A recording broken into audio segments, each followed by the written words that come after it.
Support everything we do at MWP News by visiting co-fi.com/MWP News. Every donation helps us stay independent. For breaking entertainment news, reviews, and more, check out MWPnews.com. If you love games, head over to our YouTube channel, youtube.com/@MWPNewsGaming for reviews and gameplay. Links for all of this will be in the show notes, as well as links to the other podcasts. Thank you for your continued support.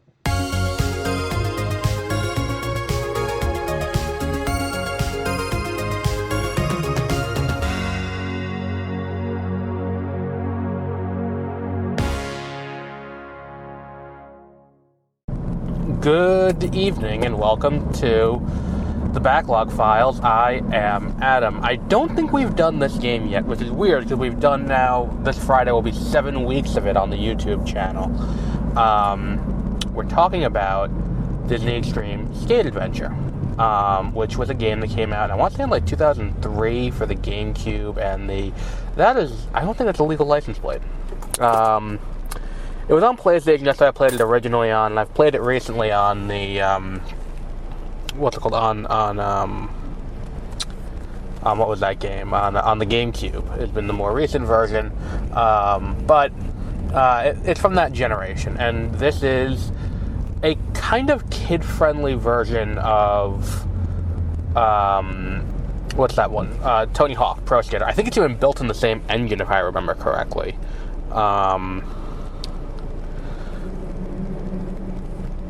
And to that end, sorry, I'm sending a text at the same time. And to that end, I think the issue with this is, like, the game is fun and all of that. It's a little bit overly simplistic in terms of, like, the trick combinations. And I think once you kind of get the hang of it, you will have minimal issue playing it. I say as if this week's video is not ending with like a half hour of me trying to get one thing and doing it unsuccessfully for about a half hour, it feels like. It's just one of those things where it's like so basically each level has kind of the same mission structure. There's always going to be 2 missions that are going to get a high score, get an extreme score. Always going to find the letter skate.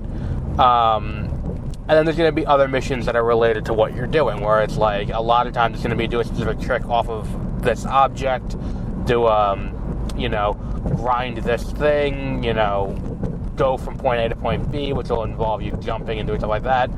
I think if we look at this game as kind of we're going to use this to teach you the general gameplay mechanics of a skating game.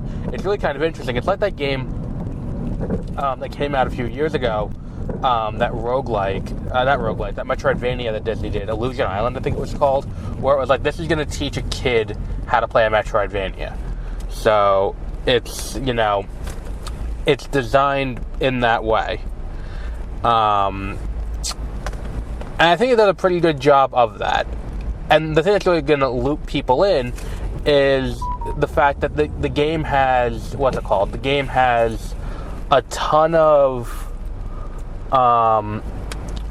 like, it's all Disney characters, but there's also a bunch of creative character options, which is the thing that always got me in. The idea that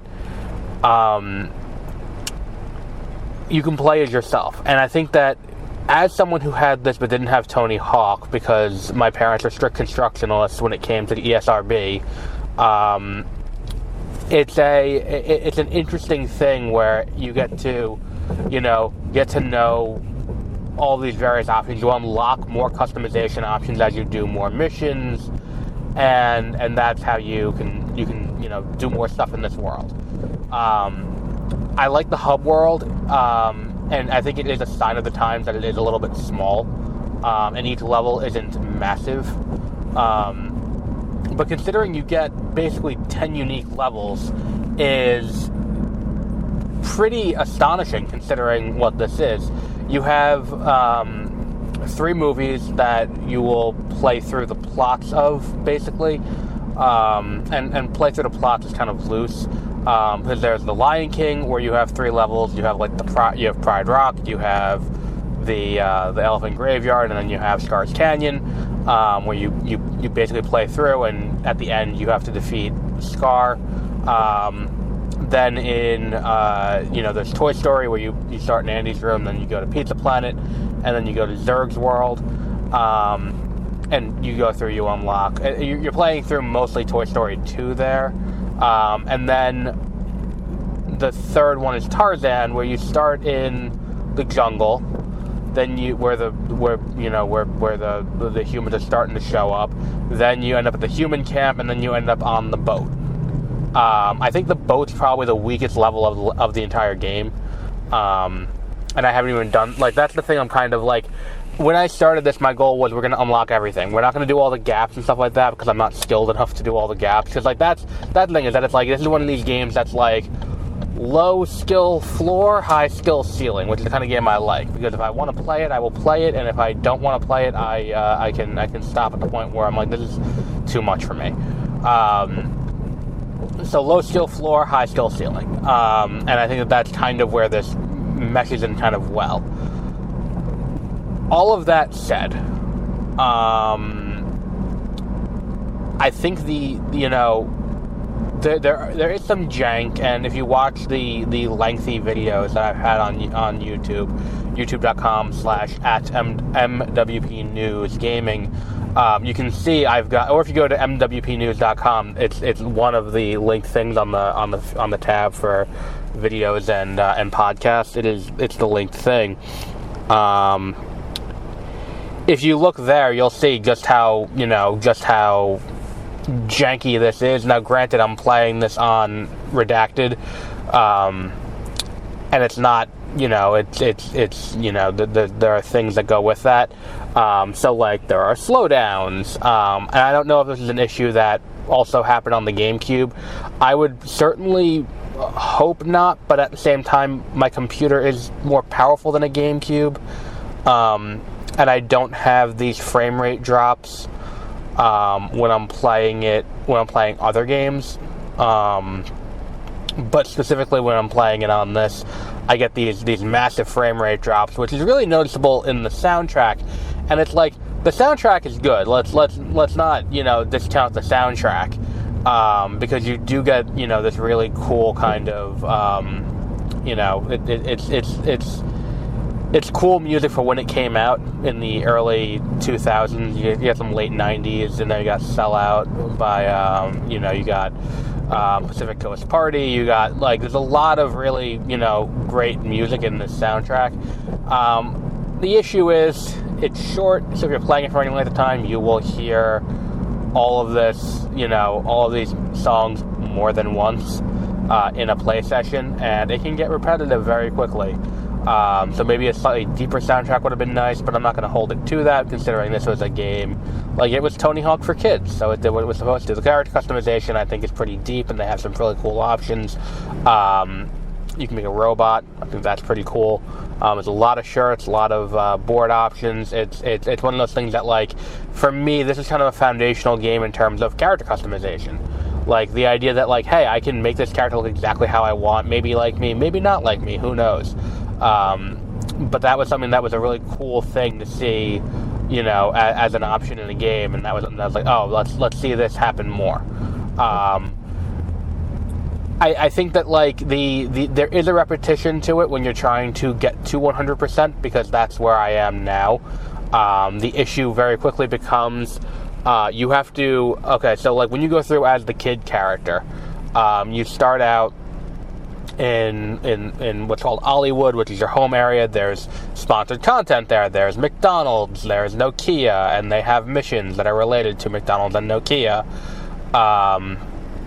And they do that. It's kind of fun. You get around McDonald's shoes and stuff like that. It's a cute thing. It's cool, and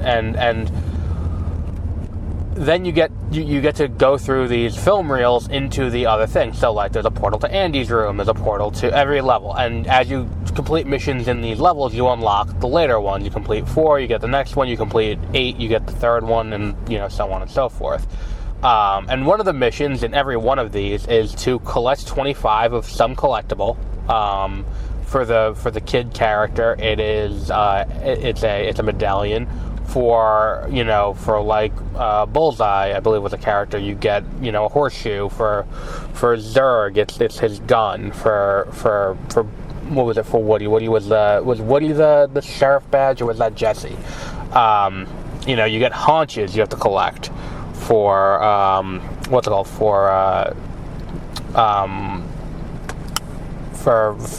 Simba, and I think also for Nala. But you collect these things, and as the game goes through, you unlock, you collect these things. These things unlock more tricks, but these are obligatory missions towards 100%, as is finding a token in each level. That's different from this. It's a 26 collectible in each level. That is the logo for whatever thing it is. In the Tarzan levels, it's the Tarzan movie logo. In the Lion King, it's the Lion King movie levels. And Toy Story, it's Toy Story. For the kid, it's always the logo for the game, the Disney Extreme Skate Adventure logo. And you have to do that. And to find these things, you have to, you have to kind of, do some kind of trick to get there.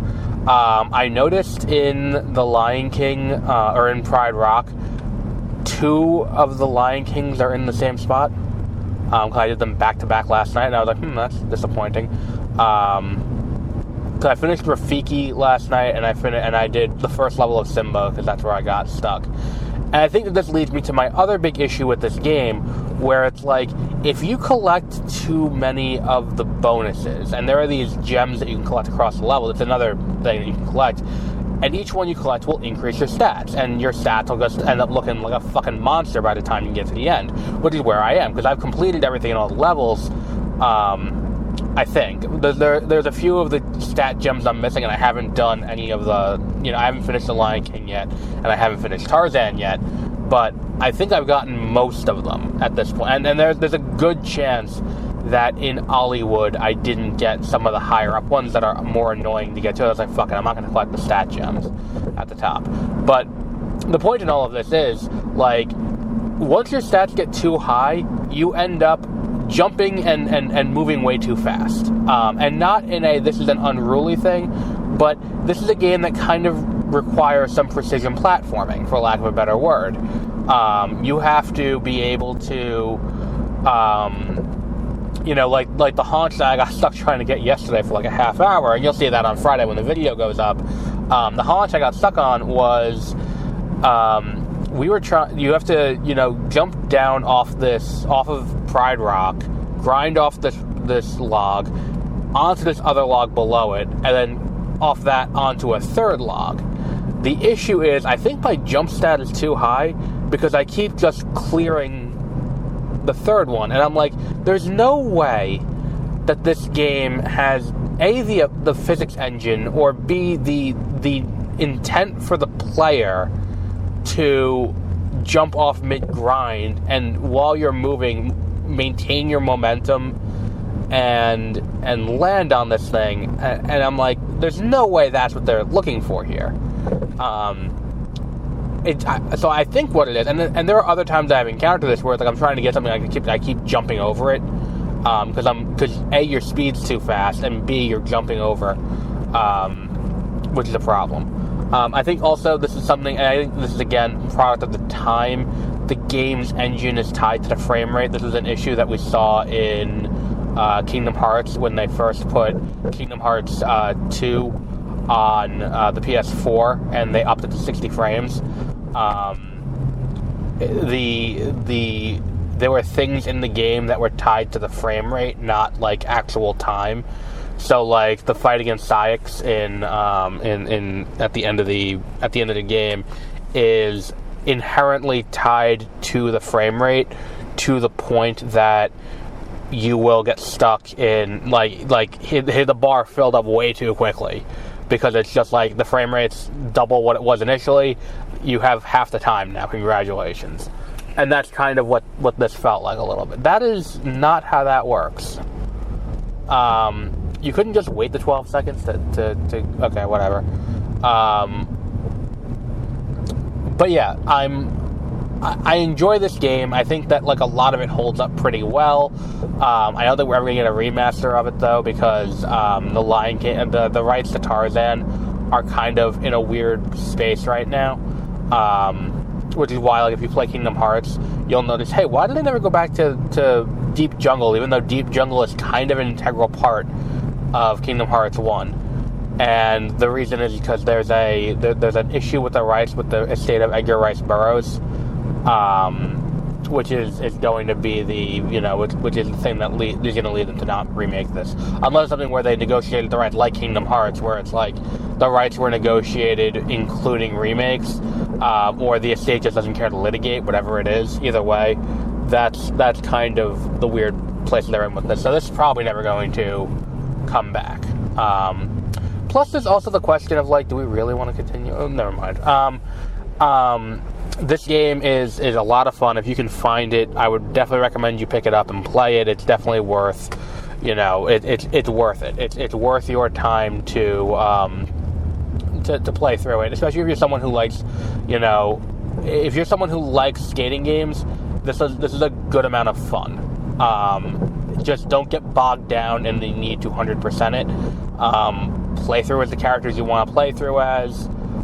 Don't play through the others. It may not be worth it. Like, there are things like, there are optional missions that you can do with specific characters. Like, to complete each level, you need to complete the boss of each world. And by boss of each world, what I mean is, like, the boss at the end of each movie world. Like, beat Scar, beat Clayton, beat, what's his name? Beat Zurg. You have to play as the protagonist of Tarzan or, Simba or Buzz Lightyear. And there's merit to that because the boss fights are a little bit fun and a little bit interesting. But, and especially in the Toy Story one, the Toy Story one you kind of have to do, because if you're going to beat Zurg's world, if you're not dealing with Zurg, you're going to end up getting stuck where it's like that last section where he is very annoying to move around when he's constantly shooting at you, even if you're not in the boss fight. I beat Clayton, though. But I guess you didn't have to use Tarzan, because I beat Clayton. Oh, well, whatever. Point is, like, don't get bogged down in having 100%, because really all it is that it's like each time you get the one logo token, you get another board, and each time you get the 25 of the other tokens, the character tokens, you get or character collectibles, you get a new trick for that character specifically. And I'm like, is this really worth the effort or the time? For the sake of YouTube, it is. For the sake of my sanity, really no. But it's kind of fun. It's a fun game. But we'll wrap up there for today. So on the YouTube channel right now, yesterday we put up a video it's a full playthrough. I had to consult a guide midway through on Power Rangers. On Power Rangers Lightspeed Rescue for the PS1. So I actually had to consult the guide because, like, in level 5 I got stuck. But that was an issue that I encountered. And then Friday will be the continuation of Disney Extreme Skate Adventure. Now, because we've been doing this for the last few weeks, I think we're going to take a break from it because, again, sanity. And it'll go either way. We might do, because I have a few things ready to start. I have Pokemon. I want to do maybe a gold Nuzlocke. A gold randomized Nuzlocke. I have the randomized ROM all set. I have, we could do SpongeBob Out for Bikini Bottom. And I think we'll do that. We could do, another randomizer run of Kingdom Hearts, which is what we just did. We just did Kingdom Hearts 2 randomized. We could do another one of that. We could do another run of Sonic Adventure 2 randomized. That was a fun one. I like that. Both of those are fun, which is what, starting next week on Monday, I believe. Starting next Monday is our next randomized game. We're doing Mario and Luigi Superstar Saga randomized, which was a lot harder than I thought it was going to be, because I played that game a lot as a kid, And I was like, oh, I know this. It is not as easy as you would think. There are a lot of key items. There are a lot of things I got really confused by. And it's definitely I would say it's worth watching. Part 1 will go up on Monday. We might do another one of that. But we're definitely going to do Pokemon at some point in the near future. I do love Pokemon. I have some randomized games set, and we're going to be doing a Nuzlocke again. Because we did the randomized Red Nuzlocke last year. So maybe this year we'll do the randomized Gold Nuzlocke, or randomized Emerald. And we'll see how quickly we can beat the entire game in a Nuzlocke with, random encounters, completely random encounters. We'll do Gold first, because, I feel Gen 2 doesn't get the love that it should. I also have MVP Baseball 2005, which may feel like a weird pull. I'll concede it's a little bit of a weird pull. But this is the first game that I played that introduced me to owner mode in a sporting game. Not franchise mode, owner mode, where you have to build and customize a stadium. And that was something that really piqued my imagination as a kid. So maybe we'll do that. Or NHL, or we'll probably do NHL as we get closer to hockey season. We might throw that NHL 05 or something like that. Maybe we'll do Madden. Who knows? We'll see. The only reason we don't do Madden more expeditiously is because it is like modern Madden. I have last year's Madden on my on Origin, or on the EA app, because I bought it, and it is first of all, playing it on mouse and keyboard feels like I'm committing some form of blasphemy. Like, it feels like a sin against nature. That's problem number 1. Problem number 2 with this is that my computer is a gaming laptop, and gaming laptops are great because they can play these games. The issue is they run very hot, and that's kind of the issue that I have with this. It runs very hot if left, if you try to run Madden, which is also why we haven't done GTA 5, because I have GTA 5 too, which is something that we might do in the future.